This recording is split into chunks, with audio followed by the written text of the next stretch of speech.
नमस्कार दोस्तों, मेरे इस चैनल में आप सबका स्वागत है। आपको दिखाई दे रहा होगा ये रोड दोस्तों, और अगल बगल आप देख पा रहे हैं कि किस तरीके से आपको ये फॉरेस्ट दिखाई दे रहा होगा। ये पूरा फॉरेस्ट आपको दिखाई दे रहा है। तो ये है आपका रतनपुर पेंड्रा रोड, जो कि अब नेशनल हाईवे हो गया है। अगर विकास होगा तो जंगल तो कटेंगे ही। बहुत ये सिंपल सी लाइन है और इसको बोल के हम बहुत खुश हो जाते हैं। मैं खुद भी एक सिविल इंजीनियर हूँ, खुद भी एक ट्रांसपोर्टेशन में मैंने एमटेक किया है, और कहते हैं कि दोनों का विकास साथ साथ होना चाहिए। दोस्तों, मैं आपको एक जानकारी के बता दूं कि दोनों का विकास साथ साथ नहीं हो रहा है भारत में। पिछले अगर 5 सालों में देखें तो विश्व में सबसे अधिक जो जंगलों की कटाई हुई है वो आपका भारत में हुई है 2nd नंबर पे। 1st नंबर पे ब्राज़ील है, पर ब्राज़ील के जंगल इतने घने हैं कि वो 1st होने के बाद भी वहाँ के जंगलों की जो कटाई है तुलनात्मक रूप से काफ़ी कम कहेंगे, वहाँ जो डेंस फॉरेस्ट है। लेकिन भारत का क्या, बुंदेलखंड एक्सप्रेस में लगभग 2.5 लाख पेड़ काट के गए। आरटीआई का जवाब में ये आंसर निकल के सामने आया।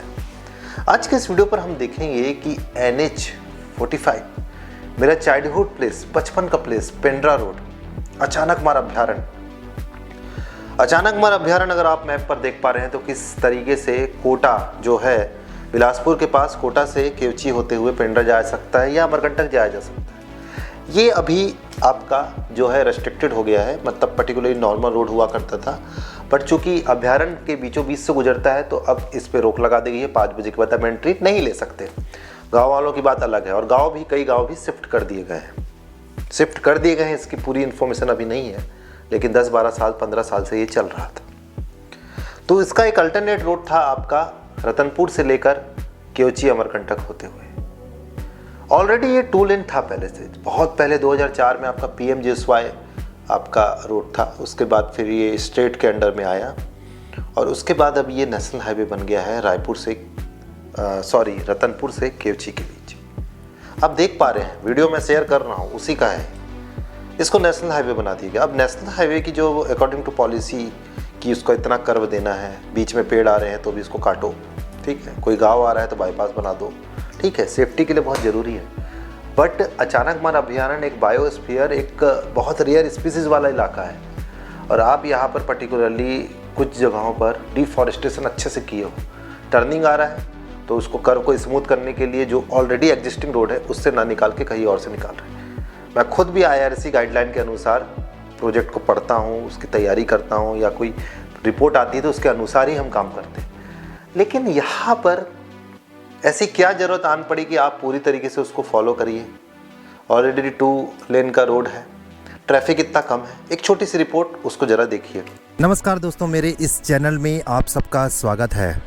आपको दिखाई दे रहा होगा ये रोड दोस्तों, ये है आपका रतनपुर पेंड्रा रोड, जो कि अब नेशनल हाईवे हो गया है। और अगल बगल आप देख पा रहे हैं कि किस तरीके से आपको ये फॉरेस्ट दिखाई दे रहा होगा। ये पूरा फॉरेस्ट आपको दिखाई दे रहा है।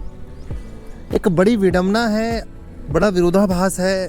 पहले भी नेशनल हाईवे बनते थे, लेकिन फॉरेस्ट अमेंडमेंट बिल जो 2023 में बदलाव हुआ, उसमें अब ये हो गया कि जो भी हाईवे जंगलों से पास हो रहा है, आप वहाँ पर बहुत आसानी से उसका चौड़ीकरण कर सकते हो। अब मुझे बताइए, इसमें आपको ट्रैफिक कितना दिख रहा है? बहुत ज़्यादा ट्रैफिक तो नहीं है। फ्यूचर का आप सोच रहे हो, फ्यूचर का मत सोचिए, जंगल बचाना इम्पोर्टेंट है। ये 2 लेन की अच्छी सी सड़क है, किनारे किनारे आपको ये पेड़ भी दिखाई दे रहे होंगे। अब ज़रा देखिए, IRC यानी कि इंडियन रोड कांग्रेस की गाइडलाइन के अनुसार क्या ज़रूरत थी कि यहाँ से अलग से रोड निकाला जाए। ठीक है, IRC बोलता है कि नेशनल हाईवे में इतना कर्व होना चाहिए, ये सब सारी चीज़ें होनी चाहिए, बट यहाँ क्या ज़रूरत थी, ज़रा आप बताइए। मतलब भारत से सीखिए कि कैसे विकास के नाम पे हम वनों की धज्जियाँ उड़ाते हैं, और विकास पागल किस तरीके से होता है, ये भारत से सीखिए।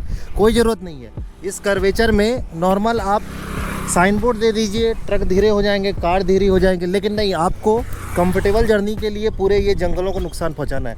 मुख्य दिक्कत यही है कि यहाँ कितने सारे पेड़ कटे होंगे, सोचिए। और ऐसा 100 जगह हो रहा होगा, सोचिए दोस्तों, नेशनल हाईवे बन रहा है यहाँ पर। तो ये सबसे बड़ा ड्रॉबैक है।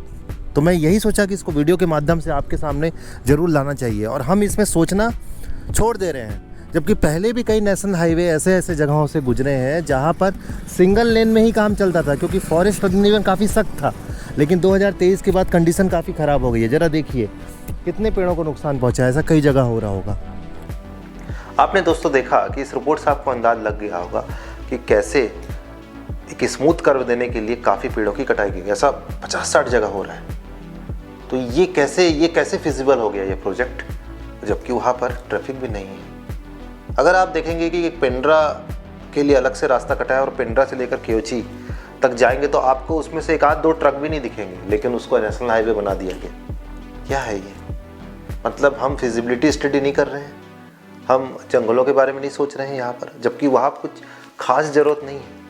बट नेशनल हाईवे बनने से अलग तरीके का डिज़ाइन कंस्ट्रेंट आ गया है। और ये 2 लेन की काफ़ी अच्छी सी सड़क थी, ऐसा नहीं था कि कनेक्टिविटी नहीं थी, बट नेशनल हाईवे बनने से काफ़ी बड़े पैमाने पर डिफॉरेस्टेशन हुआ है उस इलाके पे। आशा करता हूँ दोस्तों ये इन्फॉर्मेशन आपको काफ़ी अच्छी लगी होगी। मिलते हैं अगले इंटरेस्टिंग वीडियो में। वीडियो देखने का बहुत बहुत धन्यवाद।